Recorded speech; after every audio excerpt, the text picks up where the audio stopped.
Kunti justifies the marriage of her 5 sons to one woman using the concept of niyoga. This is explained in various texts in different ways. It was a very flexible idea.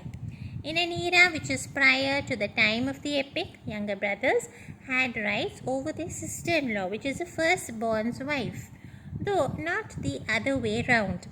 So later, as the social norms changed, niyoga, as it was called, was permitted only in exceptional circumstances. It originally meant that a woman whose husband was either incapable of fathering children or had died childless could appoint a man to be the father of her child, rather similar to the modern concept that you see nowadays of sperm donation.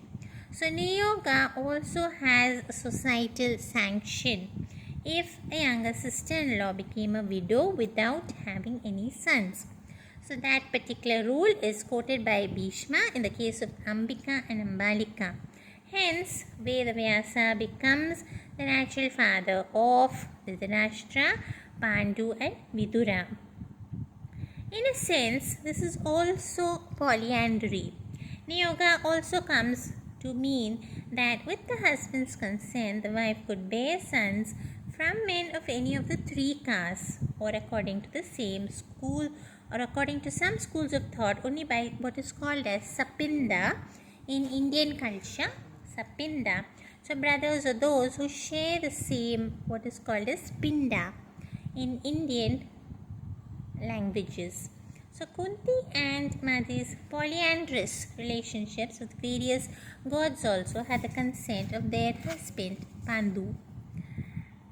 But you see that Kunti having children using niyoga may have had more to do with what is politics rather than custom. So she does not disclose the identity of the illegitimate son until the very end.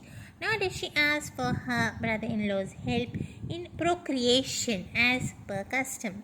So according to what is called the Manusmriti, niyoga can be performed only if there are no male heirs, and hence the lineage is on the verge of extinction. That was not the case in the Kuru ruling house. So if Pandu was important, Dhritarashtra was still able to father children, and he did. But Kunti wished her own son to succeed to the throne of Hastinapura and not Gandhari's.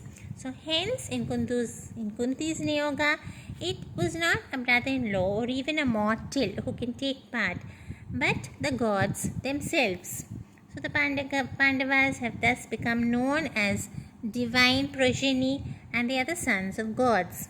From this seed sprouts this conflict that is portrayed in the Mahabharata. Yudhishthira's claim to the throne is justified by the rule that sons born of a niyoga relationship are considered the husband's son.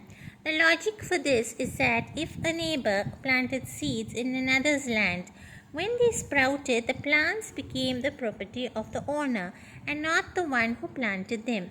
But these ideas are pushed even further in the case of the Pandavas. One may wonder what could be a modern explanation for impregnation by various gods.